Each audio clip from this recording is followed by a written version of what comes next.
So everyone, we are going to continue with the post-structuralism and deconstruction, the major four titles under which we are familiarizing the same have been introduced to the major titles. Right. So here this is the fourth title. Actually, this is the fourth title. Post-structuralism A. Or structuralism, post-structuralism, the differences we are studying. We are discussing the differences and we try to assess the features of both. In that case, tone and style, attitude to language, aim and project, aim or project. That also next as part of this discussion, we will have to learn aim or project. Right, fourth one, project or aim of this particular theory. Yeah, so first one, origin. Origin as such, as the definition itself we came across. Then tone and style, that attitude to language. How post-structuralism approaches language. How structuralism approaches language. That also we have seen. And this the fourth title, that is project, aim or project. Okay. Yeah, so project. That is the aim. Here, I mean, but that is actually Peter Barry's texted. So he says that the by project here, I mean the fundamental aims of each movement. That is, we have to discuss not just post-structuralism but structuralism as well. So here, what it is they want to persuade us of. That is structuralism. First, it questions our ways of structuring and categorizing reality. Yes, ultimately they are dealing with the language. So definitely they talk about structuring, categorizing, all those together, and prompts us to break free of habitual modes of perception of categorization, but it believes that we can thereby attain a more reliable view of things.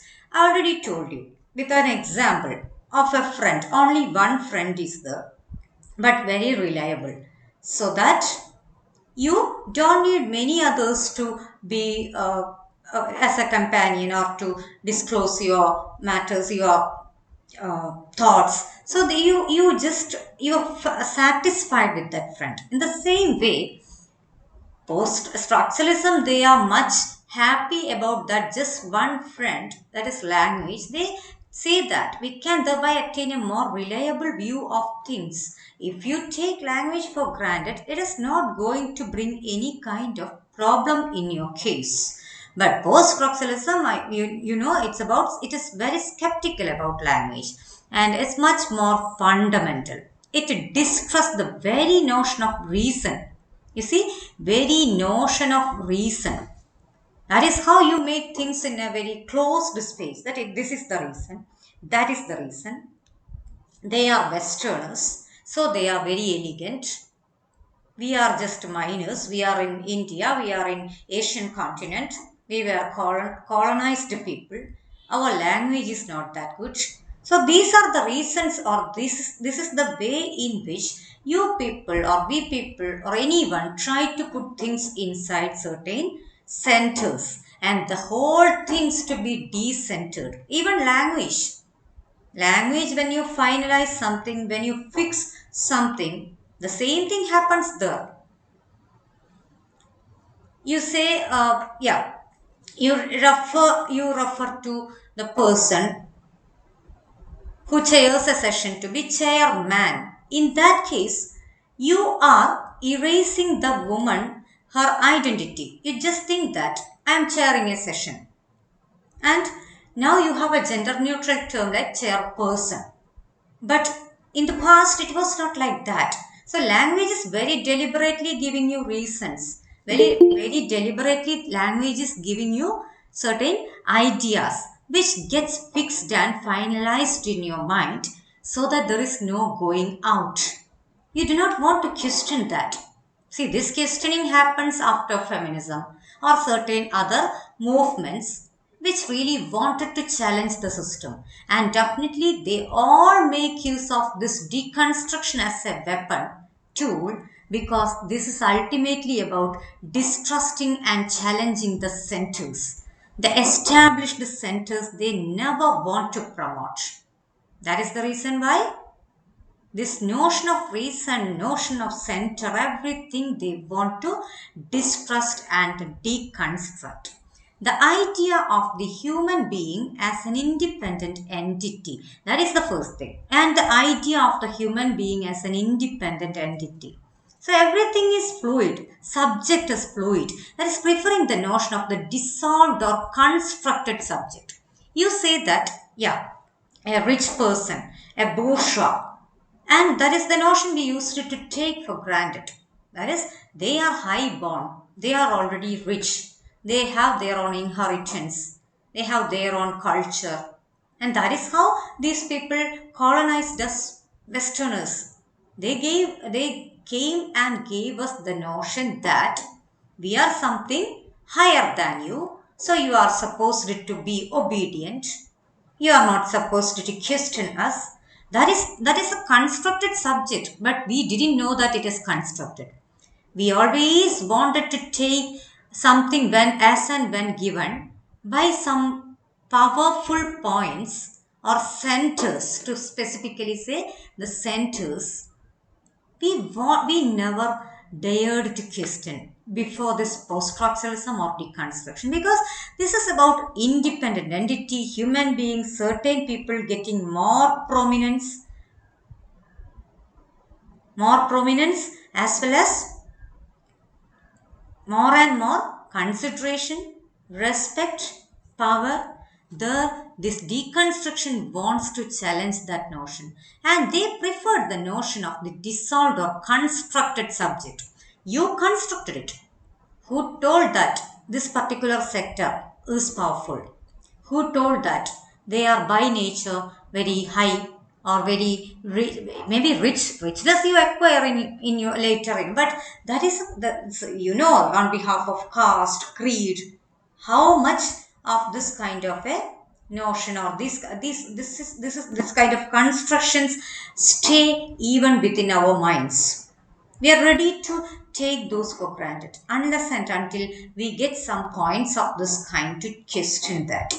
So, whereby what we may think of as the individual is really a product of social and linguistic forces. When you refer a woman chair person, instead of chairperson, you tell that you address that person, the position to be chairman.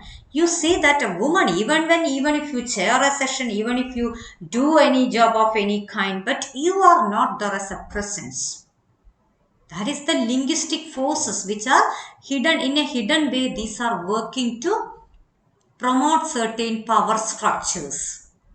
Patriarchal society, it is a patriarchal society. So every language also is contaminated according to the power, according to the power structures.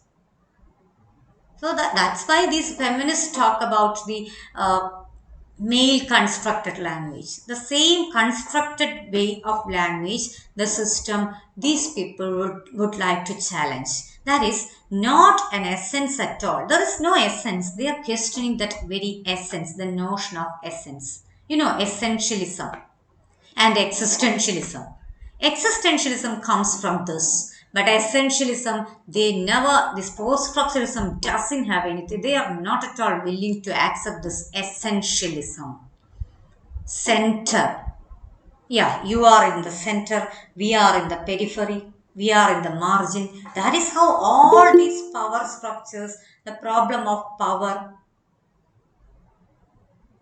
that happens. But here, this is merely a tissue of textualities. Everything is merely a tissue of textualities. You are creating meanings according to your ideas, your understanding. That's all what is happening.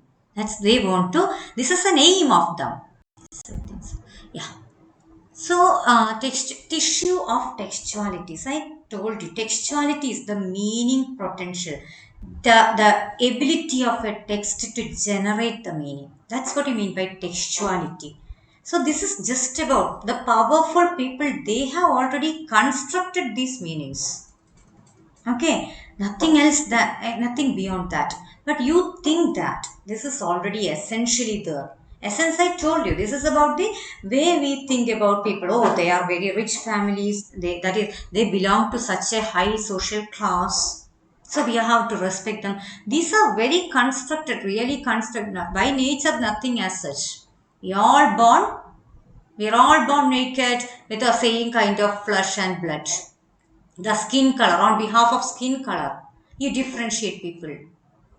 And who told that white is the ultimate beautiful color? Why no, see, such cosmetics or the advertisement talk about the cream to be black, to have black skin. They all talk about your skin to be white, whitened skin, fair skin. Why do they do that? And I think you might have noted down the Fair and Lovely. They changed it as part of this deconstruction. As actually, this is the outcome of this, or in a way, the part of this movement. That is, I think they have changed that term. Fair is taken away. Instead of that, they, I think, glow and something. They changed the name of that whole product. And please go in search of that. It was there as a flux in Kannur town itself, and I noted down the attitude. So this is the way you change your attitude, stance towards something which is established, and now you are willing to question that. Okay, so here this is about the tissue of textuality. You have already created meanings according to your requirements. Certain powerful people, they have already told that whether this is a man or woman, you call chair man. So that already the woman, the identity is getting erased. You say that all of you begin to praise the fair skin, very lean. Already the constructions on beauty. Who told you that? Only a white skinned woman or white skinned man with a very lean nature is beautiful? Who told you so? Who told you that a woman with only long hair is beautiful? Or a woman should have long hair? Who told you? Is it by nature? Is it written on rocks or any other soil? Nothing. But you all take it for granted. That's what you mean by? That's what you mean by? The constructions and textualities according to your requirements and preferences. Get the point? Yes. Now, the aim, again, continuing. Thus, it's the torch of skepticism that burns away the intellectual ground on which the Western civilization is built. Very important to note down that most of the proponents of this movement, at least in the beginning, they all were from very poor background of the society. They were against the Western domination over the Westerners' domination on cultural, social, linguistic, every domain. They had been trying to dominate the people belonging to other continents and other areas. So these people were very intolerant about that. They really wanted to question that kind of an essentialism. That is, they told that yes, we are white, we are rich, we are cultured, you are not, because your skin is black. That is the way. And we also began to feel the kind of, you see, once we lack or we begin to lack confidence, it's easy for others to question us, to hurt us, to exploit us. And that's what happened in every case of colonization as well. You thought that when they came up in very well-dressed manner with that kind of an elegant language and the speaking style, food culture, dressing style culture, everything, you were fascinated. Indians and every other nation, every other colony, they were fascinated.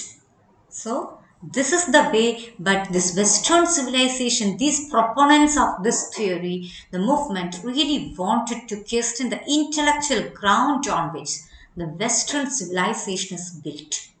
They didn't want to give up on that. Who told it? Who told that this is the only standard of beauty, only standard of language? This is the only standard language, or this is the only way of elegant life. Yours is the only way of better lifestyle. Who told so? So they began to question. This is what you mean by skepticism. Skepticism means you are doubtful about everything. You are not ready to take something all of a sudden as it is given. You are not ready to swallow it without water. Definitely, people had been there. That's the history of the race. To take something which is already given, especially when it is on the part of the powerful people, powerful sector, you begin to think that okay, it's better because swimming against the current is very, very, very, very tough and dangerous, risky. So no one wants to challenge, no one wants to take the risk. But here, this is something different. They are trying to question the intellectual ground of Western civilization itself. That is the fourth title under which we are discussing the differences between structuralism and post-structuralism. Okay, yes. Now, this is the second major part that we are stepping into. Post-structuralism, life on a decentered planet. If you take the text, if you look into the text, you can see this as a separate title. After, let's see, I will read out the major titles, some theoretical differences between structuralism and post-structuralism. That is the first main title. And after a common discussion, up to some 2 pages, we have all these 4 different major titles. That is the major differences under 4 headings: origin, tone and style, attitude to language, and the present one we have discussed, project or aim. The 4 major part we have discussed. So that all those are under the umbrella title. That is why this comes as the second major title. In Roman numbers, I have marked it here. First Roman number goes to the first major title. There's some theoretical differences between structuralism and post-structuralism. I'm talking about Beginning Theory, text by Peter Barry, the 3rd edition.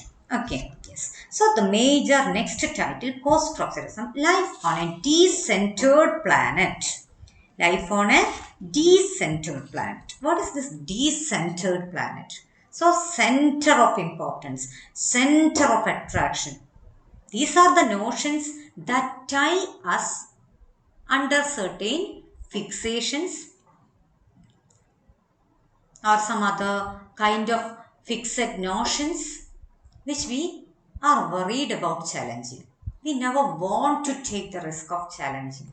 But here they are trying to challenge all such constructions. And that's why we take even very silly and simple examples from daily life to see the impact of deconstruction.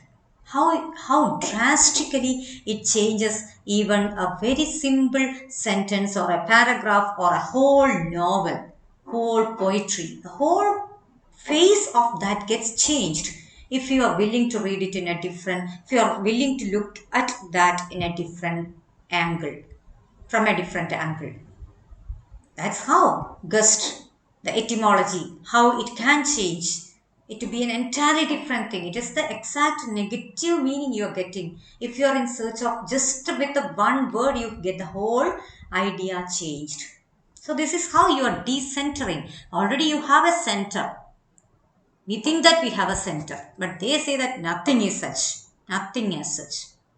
It's completely on a decentered planet. Someone decided that according to their taste and according to their convenience, and others just followed that. So years and years of following, we sometimes say, repeated and repeated, a lie becomes a truth. So that is the way sometimes we talk about. ആവർത്തിച്ചൊരു കള്ളം സത്യമാക്കുക എന്നുള്ളൊരു രീതിയുണ്ട്. അങ്ങനെ ആ രീതിയിലായി പോകുന്ന അവസ്ഥ. So this is the way they say that. This is just about the convenience of others, the center, decision of deciding the centers. Okay, so post-structuralism emerged in France in the late 1960s. Very important to note down the the temporal and the spatial location. Let's see, we'll have to see emerged in France. Mainly, major proponents were the beginning, at least from France. Later, we could see many others following the theory with a lot of differences. Many other new concepts as part of adding the many concepts as part of the same. So that is again a part of elaboration of a theory which is already proposed by someone or some other group of intellectuals. So mainly in the 1960s we could see the emergence of this kind of a movement or theory. The two figures most closely associated with this emergence are Roland Barthes and Jacques Derrida. Please note down the pronunciation for the second person. Actually, he is a major figure. I'll tell you, Derrida is the major figure who is connected with the post-structuralism and deconstruction. Actually, deconstruction itself. So this is Roland Barthes. We will have to talk about him. He was not actually a post-structuralist. He later adopted from structuralism. He started as a structuralist, but later, once this theory got introduced, he became attracted towards the same. Sometimes we know how politicians change from one politics to other, one party to other. The same way, sometimes it happens. Definitely, that can happen. A strong and staunch patriarch may become an advocate for women empowerment, so that he becomes he may be a feminist later. So that is possible. And how he came to that, we will see with the description. Here, Barthes' work around this time began to shift in character and move from a structuralist phase to a post-structuralist phase. Derrida, we have to talk even at a deeper manner, even more than this, but for first time we will have to talk about Roland Barthes. What happens with him? This difference can be seen by comparing two different accounts by Barthes of the nature of the narrative, one from each phase. We are going to take an essay by Roland Barthes. First one, that structural analysis of narrative, first published in 1966 and reprinted in Image Music Text, edited by Stephen Heath in 1977. Please note down, post-structuralism as a movement, as a theory starts from 1960s, but we cannot expect all of the major figures or proponents to start from that time. Here, we're talking about his first text, essay, The Structural Analysis of Narrative in 1966. The same got reprinted in 1977. Let us keep it there. And The Pleasure of the Text in 1973. Just don't be confused about the years, but let us see the former. The structural analysis of narrative is a detailed, methodological and forbiddingly technical. Definitely, if I ask you, among structuralism and post-structuralism, which may be preferring a detailed, methodological, forbiddingly technical way of narration? Structuralism or post-structuralism? Definitely, you know, it's structuralism. So, in the first part, first published in 1966, then this person, Roland Barthes, was a strong structuralist who wanted to stick on to the rules of language to make it very authentic, forbiddingly technical, detailed, the way you write a scientific essay. So during that years or during that time, he was a very strong structuralist. But what happens with the next text in 1973? This gets reprinted later. The essay, the first volume came out in 1966 when Roland Barthes was a strong structuralist critic. So that his writing style itself says so. Very strict and methodology, following methodology as such. No other compromise in language and the quality. But the later, the pleasure of the text. See the title itself. Hope you can understand it from the title, very title. The pleasure of the text. At a later stage. See, 1977 is the year in which the first formal, very strict essay got reprinted in image music text is the name of a text. That's why it's given in italics. The other one is an essay. But later it got reprinted after his becoming a post-structuralist. So 1973 itself you can see the post-structuralist turn on the part of Roland Barthes. So pleasure of the text. Now he begins to talk about the pleasure of the text. What is the feature of that? Is really just a series of random comments or narrative arranged alphabetically. Arranging alphabetically, something getting arranged alphabetically. Actually, that doesn't mean any methodology, anything. So thereby, of course, emphasizing the randomness of the material. You may think of alphabetically, if you talk about something is very ordered, but no. I will get you an idea. I will get you an example. You have 10 poems prescribed in your syllabus. Say for example. And I give you a syllabus telling that, yeah, first 3 poems from century 17th, next 3 from 18th century, next last 4 from 20th century, maybe. So there is an order. That is the way you order things. Just think about those poems getting organized or in one way or other organized within chords in the same syllabus just on behalf of alphabetical order. Does it make much sense? No. No at all. So this is the way randomness he makes use of. This alphabetical ordering something alphabetically doesn't mean that you are following very methodological anything, nothing is there as such.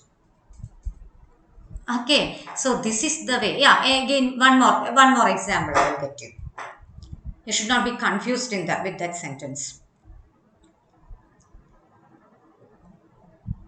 You know how your class roll numbers are allotted. There all the students from some 60-50 students, 120 students we take from the campus, and we just take only the alphabetical order as the yardstick and take all the students or arrange them and let them make them sit in one class. Will it make much sense? No. Student belonging to different departments may be in one class. So that how shall we take the deal with the classes? So first BA, second, even mixing up of different batches will cause the problem. So alphabetical arrangement is nothing. It has nothing to do with the methodology. So this person, once he moves to post-structuralist turn, he makes use of all the random possibility, random comments arranged just alphabetically, just to show that text has its own freedom, emphasizing the randomness of the material. Okay, and in between these two works came his crucial essay, Roland Barthes' major essay, The Death of the Author. Very important, 1968. These time periods are really mentioned or emphasized for your understanding that during this time he was a structuralist, but later all the years after 90, if Death of the Author comes out in 1968, there is no other question about his being a structuralist at all. So Death of the Author, that point is to be mentioned or described at great length. It's not about the death of the author, physical death of the author. I write a poem or I write a novel, I publish that, and the next day I die.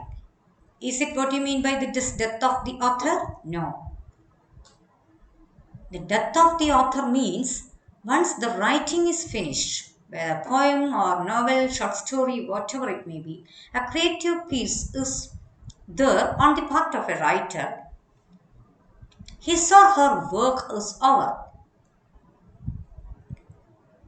The prominence the extra over prominence you attach to them, their background, nothing is needed. Their duty is over. Okay, they have their own reading. But do not have the provision to say that this is my writing. You have to read it in this way. This is the time of post-structuralism. So this is about declaring the death of the author, not the physical, but a kind of ideologically, the author, the duty is over. The text is now free for evaluation and interpretation. Okay, so the death of the author is the hinge around which Barthes turns from structuralism to post-structuralism. Hinge. We have this door. We can close and open a door because it has hinge. Hinge, that is the kind of fixing which makes it possible for a door to be closed and open.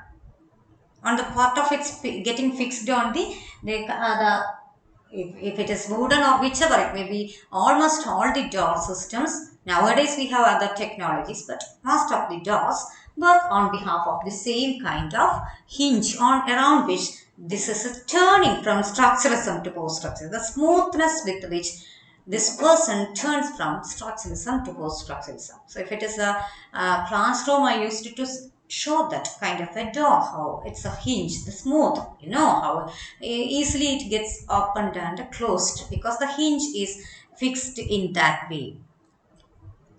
Okay. Yes. Then, in that essay, he announces the death of the author, which is a rhetorical way of asserting the independence of the literary text and its immunity to the possibility of being unified or limited by any notion of what the author might have intended. That is the point. It announces the death of the author. That is a rhetorical way. What do you mean by rhetorical?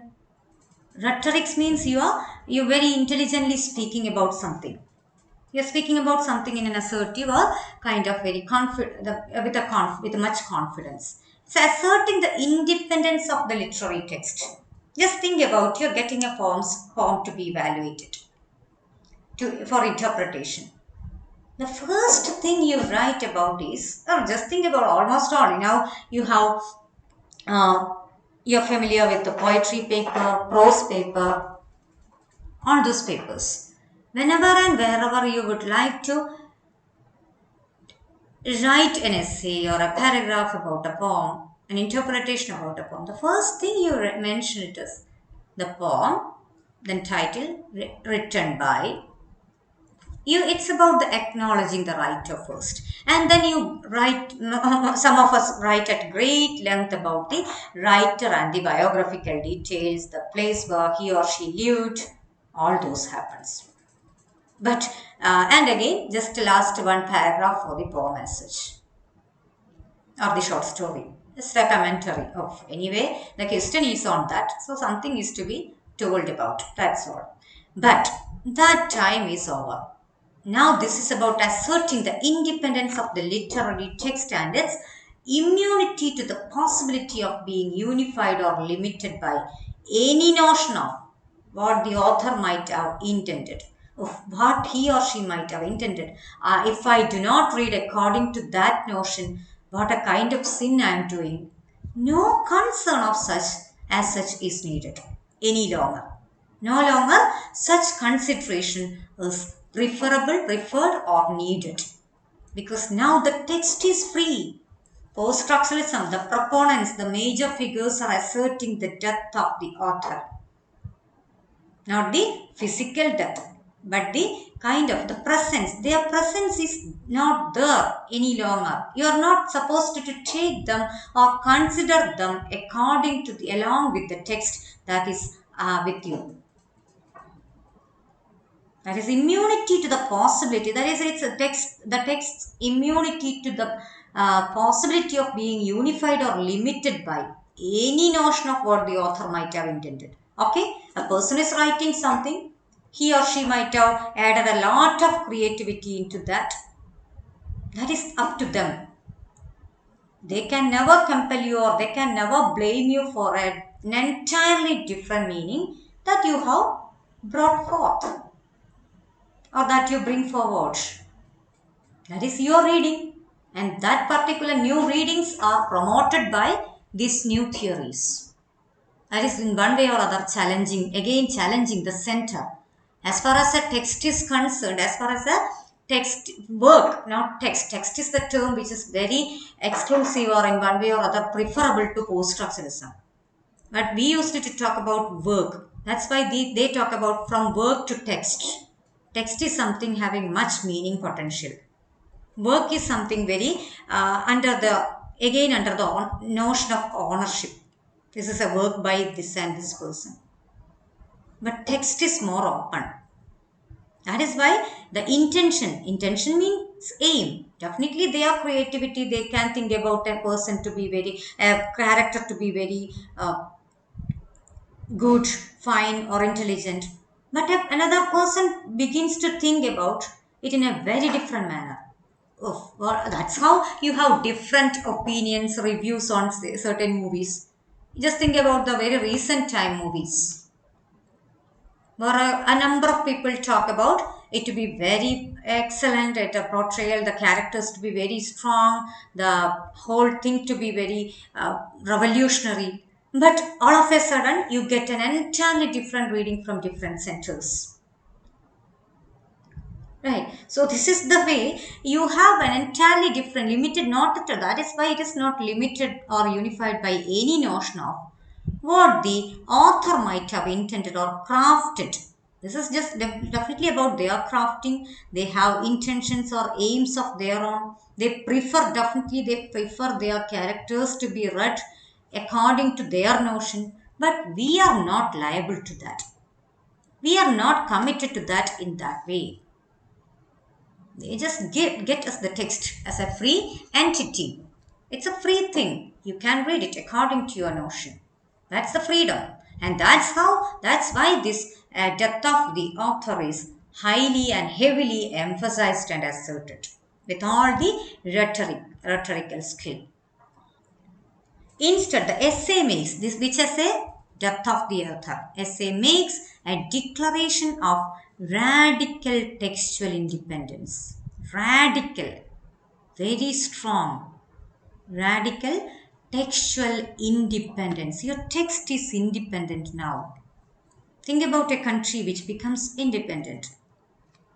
Even though it is just flag independence, we don't know about actually, but still, that is another question which is a very debatable topic. What do you mean by the independence of a nation? But we have a notion how independence works and how it is different from a despotic rule or other royal rule, whatever. But radical textual independence. We have our notions about being independent. And same with the case of a text. When it becomes independent of its texture, the authorship and the ownership of the authorial voice, the work is not determined by intention or context. Then you can take the text away from the intention or context itself. You can take it out of the context. Otherwise, always, whenever and wherever you read Marlowe's text, Shakespeare's text, Johnson's text, Wordsworth's poems, you are in search of them, their lifestyle, their mental condition, their moral sides, all those. Why should we go in search of that? But that is another just one way of thinking. If even now you can see people who are sticking on to same way of analyzing and interpreting. You cannot say that after post-structuralism, none of the interpreters or readers are is in search of what you say, the authorial intention, authorial voice, their details. Sometimes we are in such search of completely taking something out of the context of sometimes it's very important also because some historical texts, certain texts, certain literature that came out during Holocaust time, if we are taking those out of that context, that is dead, meaningless. You cannot say that Holocaust is just a dream, and that kind of an interpretation will never be valid. Still, there is every time a chance that you can take it out of the context and intention. You do not have to stick on to the intention as a commitment to the writer. That's all what he means. Rather, the text is free by its very nature of all such restraints. The restraints are free, it's free by its very nature. How many words combine together to form a paragraph, a sentence, and a short story, fiction, a discourse, whole discourse you create there. So it's very free, it's really free by its nature. Think about that language and its fluidity. It's not as those structuralism people say. Language is very fluid. It's flowing. It's flowing like a river, not even like a river. It has much freedom to flow its own, like by its own. So this is about, hence, as Barth says in the essay, the corollary of the death of the author is the birth of the reader. Corollary of the death of the author is the birth of the reader. Only there a competent reader gets birth. Otherwise, you are just doing the work of a robot. How does your intellect work? How will you have a brain work if you are given an interpretation as it is taken for granted by generations? No. You have to think in terms of your own ideas, your own situation, your own social and moral values. Your notions may change. Okay, so just think about a scene in a movie or a web series, wherever it may be, a movie. Just think about a scene where the wife beats her husband. Okay, so just think about the man to be very harassing, very problematic, always kicking her, beating her, all kind of problem created is created by the person. And all of a sudden, in one scene, you see this woman beating him back. Your center notion, the center is affected. If 10 people, I bet you, if 10 people are watching the movie together, minimum 7 will be opposing the woman. Because, oh, she's beating the husband. His husband is something who can impose every kind of harassment, every problem, create every problem without being questioned. But if the woman beats back, she is to be questioned, she is to be punished, she is arrogant, she is all of a sudden she becomes very, even though you have been sympathetic about the woman character all the while, the whole 2 hours, all of a sudden you are going back to the center, the notion, the already fixed centers of patriarchy, already fixed, already given, fed. It's almost like a spoon feeding. All of us are fed in that way. So minimum 3 we may expect at least, as the time, the thought, everything is somewhere changing, somewhere at a very slow rate. At least at the speed of a snail, we can say. So the difference between the 1966 essay and the 1973 book is a shift of attention from the text seen as something produced by the author to the text seen as something produced by the reader. So 1973 text, it's a reprinting. Okay, you can see it here. That is just a 1973. 1977 is the reprinting of the first type of essay, structuralist essay. 1973 and 1968 essay, that is the death of the author. Here, see, book is a shift of attention from the text seen as something produced by the author, produced, created. Those terms are also very different. By the author to the text seen as something produced by the reader. You read and that becomes your text. That writer, he or she, may have their own reading. That is that side of their text. Person number A reads it. finds out a kind of meaning, comes up with an interpretation. That text is his or her own. Person number two with another reading, entirely different another reading, something very different. So this is the as if as it were by language itself, or as Barthes also says, in the absence of an author, the claim to decipher a text becomes futile. As it were, by language itself, or as Barthes also says, in the absence of an author, the claim to decipher a text becomes futile. Hence, this early phase of post-structuralism seems to license and revel in the endless free play of meanings and the escape from all forms of textual authority. That is, he is promoting the endless free play of meaning with a kind of this absence of the author will get you a kind of freedom. That's claim to decipher a text. In the presence of the author, you are trying to decipher, trying to curtail, trying to put off one single meaning for the text. No longer that is preferred. So this is about a kind of freedom or declaration of the freedom. So you're promoting license, you're giving license to the endless free play of meanings and the escape from all forms of textual authority. Okay? Yes. Yeah. Just wait.